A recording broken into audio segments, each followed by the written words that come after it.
사랑과 징계라는 제목으로 은혜의 말씀을 나누고자 합니다. 자기 자식을 사랑치 않은 부모는 온 천하에 찾아볼 수 없습니다. 그러나 그와 같은 부모의 사랑도 무조건적, 무절제한 사랑이 되면 오히려 자기 자녀를 망쳐버리고 맙니다. 참 사랑에는 자식의 요구에 대해서 늘 오냐만 있는 것이 아닙니다. 정당치 않은 일에 대해서는 단호하게 안 돼, 아니 이렇게 말을 할 수 있어야만 자녀를 올바르게 교육할 수 있습니다. 오늘날 너무나 복잡하고 바삐 돌아가는 세상 속에 자녀를 자상하게 돌볼 수 있는 마음의 여유도 없고 시간의 여유도 갖지 못하므로 부모들은 그 마음속에 있는 죄의식을 메꾸기 위해서 무조건 자녀의 요구를 들어주고, 그리고 그 죄의식을 메꾸는 조건으로 음식을 받아주고 돈으로서 모든 문제를 해결하려고 애를 쓰고 있는 것입니다. 그 결과 오늘날 자라는 젊은 세대는 상하를 분별할 줄 모릅니다. 어른인지 아래에 있는지 그걸 분별하려고 생각도 않고 무례한 행동을 하는 젊은이, 황금과 물질 만능을 인생 철학으로 갖는 젊은이, 폭력으로 자기의 뜻을 관철시키는 젊은 세대가 양산되어 가고 있습니다. 자식을 징계한다는 것은 부모에게 가슴이 아픈 일입니다. 어느 부모든지 자식을 꾸지람하고 자식을 채찍질하고 난 다음 그 마음이 아프지 않은 분은 한 사람도 없습니다. 그러나 참 사랑은 과보호에만 있는 것이 아닙니다. 차디찬 훈계와 준엄한 징계로 자녀를 참 인격으로 성장시키는 것이 부모가 자녀에 대한 참 사랑인 것입니다. 오늘 그러므로 하나님의 우리에 대한 참 사랑과 징계에 관하여 알아보면 하나님이 얼마나 우리를 사랑하고 계신다는 것을 깨달을 수 있는 것입니다. 우리가 첫째로 오늘 알아보고 싶은 것은 하나님의 최고의 피조물인 인간인 것입니다. 여러분, 하나님께서는 사람을 지으실 때 흙으로 사람을 빚으시고 그 속에 하나님의 생기를 불어넣었다고 했는데, 성경은 바로 사람은 하나님의 형상과 모양대로 지음을 받았다고 말하셨습니다. 여러분, 이 세상의 사람들은 모두 다 자기 개인의 형상과 모양을 사랑합니다. 우리가 어느 곳에 가든지 함께 모여 사진을 찍으면 그 사진이 현상돼 나오면 그 사진 속에 제일 먼저 누구를 찾습니까? 폐 일어나고 자기 얼굴을 찾습니다. 사진을 받아서 다른 사람 얼굴을 찾아보고 자기 얼굴을 맨 나중 찾는 사람은 없어요. 제일 먼저 자기 사진을 보고 난 다음 자기가 잘났으면 사진 참 잘 찍었다, 그 참 멋진 사진이다 그러고, 자기 얼굴이 좀 찌그러지거나 삐뚤어지게 나오면 이 사진사 누구야? 사진을 엉망으로 만들었어, 이 사진 못 쓰겠어, 그렇게 말하는 것입니다. 사람들마다 자기의 형상과 모양을 사랑합니다. 하물며 하나님께서는 하나님이 특히 이 우주 가운데 오직 유일하게 사람만 하나님의 형상과 모양대로 지었기 때문에 하나님은 만물 중에 인간을 제일 사랑하십니다. 그리고 하나님은 오직 인간과 대화가 되시는 것입니다. 하나님 만드신 모든 자연 만물과 동식물은 하나님과 대화는 되지 않습니다. 그러나 하나님의 형상과 모양대로 지은 사람은 하나님과 함께 대화가 되는 것입니다. 이러므로 하나님은 사람을 사랑합니다. 인생을 살면서 친한 친구가 있어 그와 대화가 된다는 것은 말할 수 없이 행복한 것입니다. 여러분, 사람이 이 세상에 부귀영화 공명이 아무리 있다 하더라도 서로 이해해주고 서로 동정하며 서로 대화를 나눌 수 있는 친구가 없다는 것은 말할 수 없이 고독스러운 것이고 인생이 상막이 짝이 없습니다. 하나님께서는 우주 만물 가운데 인간을 지으신 것은 인간을 사랑하고 인간과 대화를 나누기 위한 것입니다. 그렇기 때문에 하나님은 인간을 극진히 사랑하셨습니다. 시편 8편 4절에 보면 하나님이 지으신 하늘과 달과 별들을 보으니 사람이 무엇이고 한데 주께서 저를 생각하시니 인자가 무엇이고 한데 주께서 저를 권고하시나요?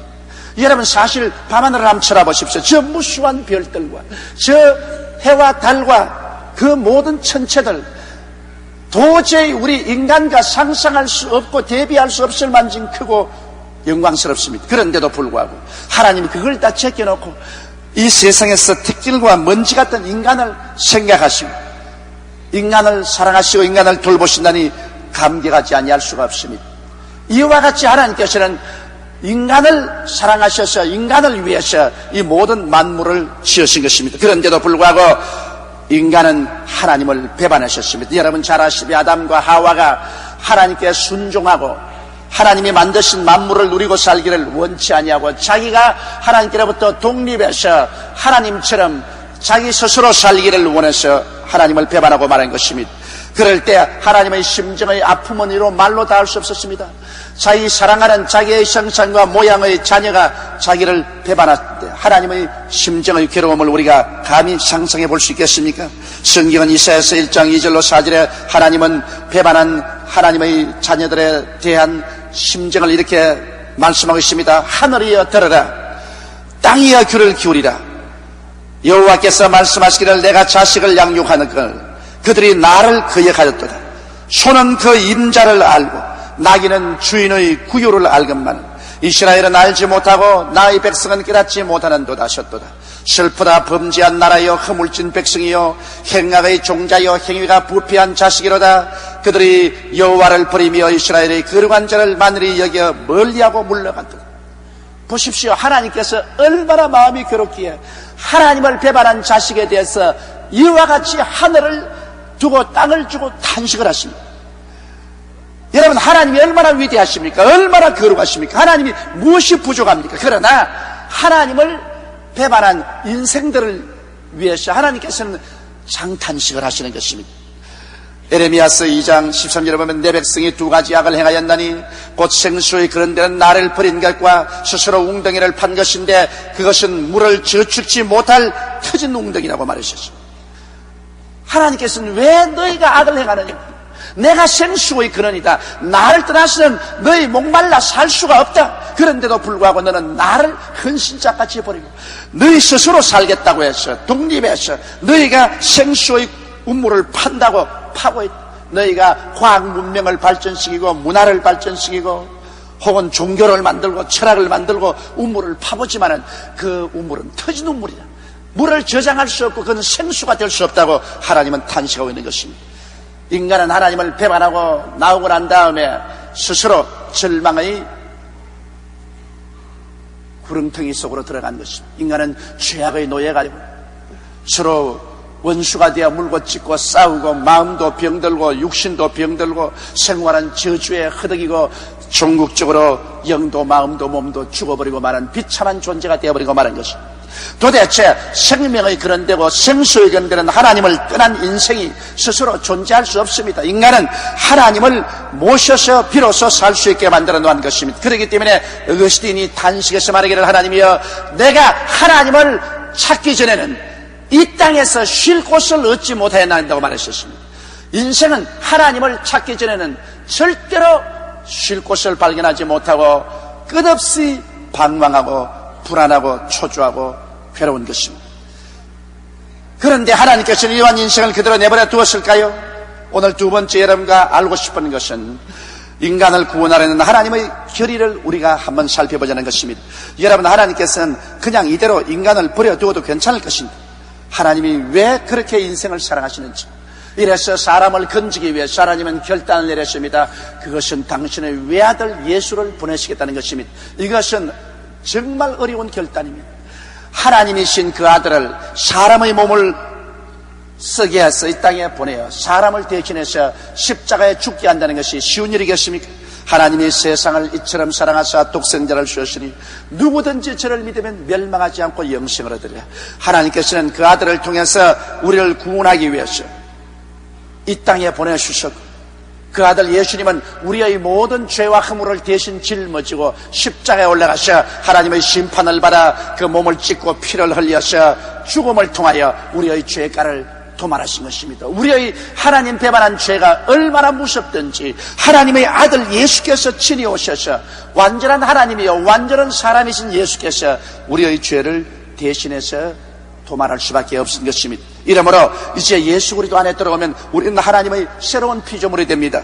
고린도후서 5장 11절에 그러므로 누구든지 그리스도 안에 있으면 새로운 피조물이라 이전 것은 지나갔으니 보라 새 것이 되었도다. 옛날에 하나님이 지은 피조물이 아닙니다. 이제는 우리는 예수 안에서 새로운 피조물이 됩니다. 다시 말하면 예수를 믿은 사람들은 보통 사람들이 아닌 것입니다. 이제는 새로운 피조물들이 된 것입니다. 겉으로 보기에는 똑같은 인생인 같지만 실제로 하나님 보시기에는 세상 사람과 하나님의 사람은 완전히 종류가 다릅니다. 세상 사람은 하나님이 흙으로 지어서 생기를 불어넣었으나 타락해서 사망의 종이 되었지만, 이번엔 예수 그리스도를 통해서 하나님께서는 우리를 새로운 피조물로 만들어 놓은 것입니다. 여러분, 새로운 피조물에 대해서 성경은 말하기를 이전 것은 지나갔다고 말하셨습니다. 하나님께서 과거에 흙으로서 만드시고 생기를 부어넣어서 만든 아담과 하와의 그 후계들은 지나갔다는 것입니다. 옛사람은 지나가버리고 말았다는 것입니다. 고린도전서 15장 46절로 40절에 보면, 그러나 먼저는 신령한 자가 아니요 육 있는 자요 그 다음에 신령한 자니라. 첫 아담은 땅에서 났으니 흙에 속한 자이거니와 둘째 사람은 하늘에서 나시느니라고 말한 것입니다. 우리는 예수를 믿음으로 말미암아 그리스도에게 속했으므로 이제 옛날 아담에게 속했던 육의 사람은 지나가고 하늘에서 나온 예수 그리스도의 모습을 쫓아서 신령한 사람들로 우리는 피조물이 된 것입니다. 썩을 것은 지나가고 욕된 것도 지나가고 약한 것도 지나가고 육신의 몸을 가진 것도 지나가고 우리는 예수 그리스도의 신령한 생명에 참여하는 자가 되고 말한 것입니다. 이러므로 우리는 이전 것이 지나갔다는 것을 알아야 되는 것입니다. 육의 인생이 지나갔다는 것을 알아야 되는 것입니다. 흙에 속한 사람은 이제 우리는 지나가버리고 말았었습니다. 그러므로 보라 새 것이 되었도다. 고린도전서 15장 48절에 무릇 흙에 속한 자는 저 흙에 속한 자들과 같고 무릇 하늘에 속한 자는 저 하늘에 속한 자와 같으니라고 말했습니다. 우리가 옛날에는 흙에 속한 자의 모습을 닮아서 아담과 하와의 후손으로 살았지만 이제는 그렇지 않습니다. 이제는 하늘에 속한 자 예수 그리스도를 믿음으로 말미암아 우리는 저 하늘에 속한 자들과 같이 되고 말한 것입니다. 우리의 시민권은 세상에 있지 않습니다. 우리의 시민권은 하늘에 있습니다. 우리는 세상에서 태어난 사람이 아니라 이제 하늘에서 태어난 사람들이 된 것입니다. 이는 혈통으로나 육정으로나 사람의 뜻으로 나지 않고 아버지께로 난 자들이라고 말했습니다. 옛날에 이 땅에서 부정모열로 육신의 사람으로 이 땅에 속한 사람으로 흙에 속한 사람으로 태어났지만은 이제 예수 믿고 난 다음 우리들은 하나님께로부터 태어나서 신령한 사람으로 태어나고 하늘에 속한 사람으로 태어나고 말한 것입니다. 그러므로 여러분과 나는 세상의 자녀들이 아니라 이제는 천국의 자녀들이 된 것입니다. 고린도전서 15장 44절에 육의 몸으로 심고 신령한 몸으로 다시 사라니 육의 몸이 있은즉 또한 신령한 몸이 있느니라고 말한 것입니다. 우리 육의 몸으로 예수 그리스도를 믿어서 이제는 육의 몸은 청산해버리고 신령한 몸으로 다시 살게 된 것입니다. 이러기 때문에 골로새서 1장 13절로 14절에 그가 우리를 흑암의 권세에서 건져내사 그의 사랑의 아들의 나라로 옮기셨으니 그 아들 안에서 우리가 구속 곧 죄사함을 얻었다고 말한 것입니다. 이러기 때문에 우리는 세상 나라에 속해 있지 않습니다. 세상 나라는 마귀가 임금이요 마귀가 신인 것입니다. 그리고 육신의 정욕과 안목의 정욕과 이 세상 자랑을 따라 홍수와 같이 밀려갑니다. 그러나 우리는 이 세상에서 옮겨내어 이제 하나님의 사랑의 아들 나라로 옮겼습니다. 하나님의 사랑의 아들 나라는 바로 천국인 것입니다. 그러므로 예수 믿을 때 천국이 우리 마음속에 들어와서 점령하고 또 우리는 천국 안에 들어가서 살게 되는 것입니다. 천국은 바로 예수 그리스도께서 십자가로 이 땅에 가지고 온 것입니다. 천국은 죄를 이기고 의가 역사하는 것이 천국이요, 천국은 원수된 담이 허물어지고 하나님과 사람 사이에 사랑의 교제가 있고 성령의 임재하심이 있는 것이 천국이요, 천국에는 마음의 병과 육신의 질병이 정복을 당하고 예수 그리스도의 부활의 생명으로 치료의 강물이 넘쳐나는 것이 천국이요, 천국에는 저주의 가시와 응극기의 모든 것이 물러가고 아브라함의 복이 임하여서 영혼이 잘됨같이 범사의 잘됨에 강건한 역사가 일어나는 것이 천국이요, 천국은 육신의 장막집이 무너져도 두렵지 아니하고 하나님이 예비한 새하늘과 새 땅과 새 예루살렘을 바라보고 희망차게 내일을 향해서 살아나갈 수 있는 소망이 있는 곳이 바로 천국인 것입니다. 우리는 예수 그리스도로 말미암아 천국이 우리 속에 들어오고 우리는 천국에 들어가서 천국의 자녀가 되었으므로 예수 믿고 난 다음에 내가 어떠한 사람이 되었다는 것을 확실히 알게 되시기를 주님의 이름으로 축원합니다. 그러면 세 번째, 이제 하나님의 자녀요 천국에 든 자녀들을 하나님은 어떻게 교육하시는지 알아야 되겠습니다. 자기 자녀를 교육하지 않은 부모는 아무도 없습니다. 이와 같이 우리가 예수 믿게 되면 하나님은 당신의 자녀들을 반드시 교육하신 것입니다. 에베소서 4장 15절에 보면 오직 사랑 안에서 참된 것을 하여 범사에 그에게까지 자랄지라. 그런 머리니 곧 그리스도라. 우리 하나님께서는 우리의 머리 되는 예수 그리스도의 모습을 닮아서 그리스도의 성품까지 자라나기를 원하시는 것입니다. 이러므로 하나님은 영적 성품에서 우리가 자라나기를 원합니다. 우리는 말씀으로 충만하고 성령에 충만해서 영적인 모습에서 그리스도를 닮아가기를 원합니다. 에베소서 5장 15절로 21절에 그런즉 너희가 어떻게 행할 것을 자세히 주의하여 지혜 없는 자같이 하지 말고 오직 지혜 있는 자같이 하여 세월을 아끼라. 때가 악하니라. 그러므로 어리석은 자가 되지 말고 오직 주의 뜻이 무엇인가 이해하라. 술 취하지 말라. 이런 방탕한 것이니 오직 성령의 충만함을 받으라. 시와 찬미와 신령한 노래들로 서로 화답하며 너희 마음으로 주께 노래하며 찬송하며 범사에 우리 주 예수 그리스도 이름으로 항상 아버지 하나님께 감사하며 그리스도를 경외함으로 피하 복종하라. 여기에서 우리는 영적으로 하나님과 시와 찬미와 신령한 노래로 서로 교제하며 하나님이 내 안에 내가 하나님 안에 있어 영적인 신령한 삶으로 성장하라고 성경은 말하고 있는 것입니다. 이러므로 술을 취해서 방탕하여 세상의 부귀영화를 따라서 정신없이 흘러가지 말고 우리는 예수 그리스도 안에서 하나님의 성령으로 충만해서 하나님과 교통하며 하나님과 함께 사는 그러한 삶을 살라고 말하고 있는 것입니다. 그리고 도덕성에서는 정의와 거룩함을 달성하라고 말합니다. 에베소서 5장 1절로 9절에 그러므로 사랑을 입은 자녀같이 너희는 하나님을 본받는 자가 되고 그리스도께서 너희를 사랑하신 것 같이 너희도 사랑 가운데서 행하라. 그런 우리를 위하여 자신을 버리사 향기로운 제물과 생축으로 하나님께 드리셨느니라. 음행과 온갖 더러운 것과 탐욕은 너희 중에서 그 이름이라도 부르지 말라. 이런 성도의 마땅한 바니라. 누추함과 어리석은 말이나 희롱의 말이 마땅치 아니하니 돌이켜 감사하는 말을 하라. 너희도 이것을 정령이 알거니와 음행하는 자나 더러운 자나 탐하는 자 곧 우상 숭배자는 다 그리스도와 하나님 나라에서 기업을 얻지 못하리니 누구든지 헛된 말로 너희를 속이지 못하게 하라. 이를 인하여 하나님의 진노가 불순종의 아들들에게 임하나니 그러므로 저희와 함께 참여하는 자 되지 말라. 너희는 전에 어두움이더니 이제는 주 안에서 빛이라. 빛의 자녀처럼 행하라. 빛의 열매는 모든 착함과 의로움과 진실함에 있나니라.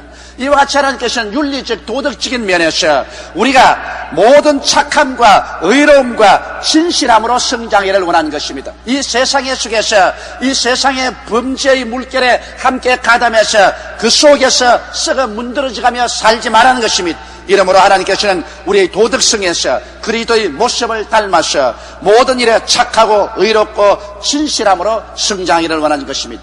또 우리의 지성에 있어서는 로마서 12장 2절에 있는 말씀대로 너희는 이 세대를 본받지 말고 오직 마음을 새롭게 함으로 변화를 받아 하나님의 선하시고 기뻐하시고 온전하신 뜻이 무엇인지 분별하도록 하라. 우리의 지성에는 우리 주 예수 그리스도를 통해서 아버지의 뜻을 깨달아라. 성경을 공부하고 진리를 깨달아서 아버지의 뜻이 무엇인지 마음에 환하게 아는, 그래서 아버지의 기뻐하시는 대로 살 수 있는 사람이 되라. 그 다음 우리 생활면에서는 히브리서 3장 18절로 19절에 또 하나님이 누구에게 맹세하사 그의 안식에 들어오지 못하리라 하셨느냐 곧 순종치 아니하는 자에게 아니냐 이러보건대 저희가 믿지 아니함으로 능히 들어가지 못한 것이라. 하나님이 우리를 위해서 수많은 안식을 예비해 놓은 것입니다. 하나님께서 우리를 위해서 일하셔서 우리에게 필요한 모든 것을 다 예비해 놓았지만 그것을 누리고 그것을 소유할 수 있는 것은 절대로 우리 생활에 믿고 순종해야 되는 것입니다. 이러므로 우리 생활면에서 하나님을 의심하지 말고 믿고 하나님을 반역하지 말고 순종하는 삶을 사는 훈련을 해서 이것도 예수 그리스도의 온전한 믿음과 순종에 도달하도록 하려고 하는 것입니다. 이와 같은 면에서 하나님은 우리를 끊임없이 교육시킵니다. 하나님께서는 성령을 보내셔서 우리를 영적으로 도덕면에서 우리 지적으로 우리의 생활면에서 예수 그리스도의 모습을 담게 성장하도록 매일매일 하나님께서는 우리에게 교육을 시킵니다. 우리의 가정에서 교육시키고 직장에서 교육시키고 우리 교회 예배를 통해서 하나님은 우리에게 교육을 시킵니다. 일단 예수를 믿고 구원을 받은 사람은 하나님께서 그대로 내버려 뒀지 않습니다. 하나님께서 끊임없이 환경을 통해서 혹은 말씀을 통해서 성령의 감동을 통해서 우리를 교육시키고 있는 것입니다. 그러면 우리 네 번째 하나님의 징계를 알아보십니다. 교육을 시킬 때는 반드시 공부를 안 하면 채찍을 때리신 것입니다. 우리 하나님께서 우리를 사랑하시는 거로 우리를 교육시키는 거로 우리를 반드시 징계하십니다. 히브리서 6장 7절에 땅이 그 위에 자주 내리는 비를 흡수하여 밭가는 자들에게 쓰기에 합당한 채소를 내면 하나님께 복을 받고 가시와 은거키를 내면 버림받는다고 하셨습니다. 오늘 하나님께서는 우리에게 말씀의 비를 주시고 성령을 주시고 사랑을 부으셔서 우리를 그리스도의 형상과 모습으로 닮게 하는데, 우리가 정말 푸른 채소같이 비를 받아서 아주 쓰기에 합당한 채소로 성장하면 좋거니와, 아무리 비를 주어도 가시채만 나오면 태워버립니다. 이러므로 채소 같은 성도는 하나님의 쓰시기에 합당하게 되고, 가시와 은극히 같은 성도는 하나님께서 채찍을 때리시는 것입니다. 우리 하나님께서는 우리가 하나님의 뜻대로 성장하지 못하면 끊임없이 양심의 꾸지람을 주십니다. 너는 이러면 안 된다, 이 길로 가면 안 된다, 돌이켜라. 그래서 양심의 세미한 음성으로 하나님을 꾸짖으시다가 그것을 듣지 아니하면 말씀으로 꾸짖으시는 것입니다. 설교 말씀을 통해서 가슴에 파헤쳐 들어오고, 성경을 통할 때 마음에 하나님께서 꾸짖으시고, 성령을 통해서 우리 마음에 꾸짖으시는 것입니다. 성령의 꾸짖음은 내가 자나 깨나 마음속에 하나님의 성령께서 이 길로 가면 안 된다, 정신을 차려라, 깨어라, 기도하라, 말씀을 또 읽어라, 여러 가지 말씀하시는 것입니다. 그리고 또 우리 성도를 통해서 우리 주위에서 권면을 하는 것입니다. 목사를 통해서 혹은 장로님을 통해서 초장구역장을 통해서 같은 성도를 통해서 신앙생활을 이렇게 하면 안 됩니다, 신앙생활을 바로 서십시오. 이런 여러 가지 하나님의 권면과 꾸짖음을 우리가 듣지 아니하고 하나님의 길을 저버리면 그때는 하나님께서 채찍을 들어 징계를 때리시는 것입니다. 이사야서 1장 5절로 6절에 보십시오. 너희가 어찌하여 매를 더 맞으려고 더욱더욱 패여가느냐. 온 머리는 병들었고 온 마음은 피곤하였으며 발바닥에서 머리까지 성한 곳이 없이 상한 것과 터진 것과 새로 맞은 흔적뿐이오늘 그것을 짜며 사매며 기름으로 유하게 함을 받지 못해도 우리 하나님께서는 처참할 정도로 때려서라도 우리를 회개시키고 변화시켜서 참 하나님의 자녀로 만들시기를 원하시는 것입니다. 성경은 뭐라고 말합니까? 너희를 내게 주시는 만유보다 크심에 나의 손에서 빼앗을 자가 없나니라. 일단 예수를 믿고 구원을 받아 놓으시면 하나님이 호락호락 여러분 내놓지 않습니다. 마귀도 여러분을 붙잡으면 호락호락 안 내놓는데, 하나님이 여러분을 붙잡았는데 여러분을 호락호락 내놓을 것입니까? 하나님은 여러분을 붙잡고 난 다음 여러분이 불순종하면 여러분이 처참하게 얻어맞아 깨어져 회개할 때까지 하나님은 채찍으로 때리는 것입니다. 하나님은 방탕하고 방종한 자녀를 허락하지 않습니다. 그러므로 하나님은 어떠한 것을 때리실까요? 하나님은 우리에게 마음과 몸의 질병으로 때립니다. 우리가 하나님께 불순종하여 하나님이 징계를 때리려고 할 때는 하나님이 가장 쉽게 택하는 것이 질병입니다. 사람은 자기 심신이 아프면 가장 먼저 항복을 합니다. 고린도전서 11장 30절로 32절에 이러므로 너희 중에 약한 자와 병든 자가 많고 잠자는 자도 적지 아니하니 우리가 우리를 살폈으면 판단을 받지 아니하리니와 우리가 판단을 받는 것은 주께 징계를 받는 것이니 이는 우리로 세상과 함께 죄정함을 받지 않게 하려 함이라. 세상이 하나님의 죄정함을 받아 불과 여왕으로 타는 못에 떨어지고 말 것인데 세상과 함께 멸망하지 않게 하기 위해서 하나님께서는 우리에게 징계를 때립니다. 성경은 말하기를 우리가 먼저 스스로 살펴서 자기를 판단해서 회개했으면 하나님께 판단을 받고 징계를 받지 않을 것인데 자기를 판단하지 않고 자기를 회개하지 않기 때문에 하나님이 판단하시고 하나님이 징계를 때리셔서 우리 가운데 약한 자도 많고 병든 자도 많고 혹은 죽기도 한다는 것입니다. 그렇지만 하나님께서 사고를 통해서 우리를 구하셨습니다. 가정에 사고가 생기고 사업에 사고가 생기고 생활에 문제가 생깁니다. 그를 통해서 몹시 고통을 당하고 거꾸로 해서 하나님이여 내가 잘못했습니다. 내가 잘못된 길로 들어왔습니다. 다시 돌이키겠습니다. 회개하도록 하나님께서 몰아넣는 것입니다. 정 그래서 안 될 것 같으면 하나님께서 이 세상에 두어서는 이 영혼조차 잃어버리겠다고 생각하면 우리 주님께서 데리고 가십니다. 여러분, 하나님께서 예수 믿는 사람 일찌감치 데려가는 이유가 왜 그런지 압니까? 우리는 그런 질문입니다. 아직 젊었는데, 아직 더 살 수 있는데 왜 하나님이 데려가시냐? 하나님께서 예수 믿는 사람 일찌감치 데려간 것은 그 사람을 세상에 두었다가는 나중에 하나님 버리고 타락해서 영혼을 잃어버릴 위험이 있다고 생각할 때는 하나님이 미리 거두어버린 것입니다. 여러분, 포도원에 가보면 포도원의 가지가 이렇게 울타리 밖으로 나와 있으면 밖에 지나가는 사람에게 포도를 따먹습니다. 그러니까 밖에 지나가는 사람이 따기 전에 주인이 그것은 먼저 따버리는 것입니다. 어떠한 사람이 세상으로 자꾸 향하면 이것은 마귀가 그것을 사람을 따서갈 위험성이 있습니다. 그러면 하나님이 먼저 따버리는 것입니다. 이러므로 하나님께서는 죽여서라도 천당에 들어가려고 하는 것입니다. 하늘에 상급이 없더라도 불과 여왕으로 타는 못에 던지지 않고 구원하시려고 하는 것입니다. 하나님께서 이와 같이 뜨겁고 열렬한 마음으로 여러분 우리 한 사람도 멸망하지 않고 영생을 얻게 하기 위해서 하나님은 징계를 베푸시는 것입니다. 히브리서 12장 5절로 6절에 또 아들들에게 권한 것 같이 너희에게 권면하신 말씀을 잊었도다. 일러스되 내 아들아 주의 징계하심을 경히 여기지 말며 그에게 꾸지람을 받을 때 낙심하지 말라. 주께서 그 사랑하시는 자를 징계하시고 그의 바라시는 아들들마다 채찍질하심이라 하셨으니 그러므로 하나님께서 징계하실 때 그 징계를 가볍게 여기지 말라고 하셨습니다. 하나님 징계받을 때 마음에 엄숙하게 그 징계를 받아들이는 것입니다.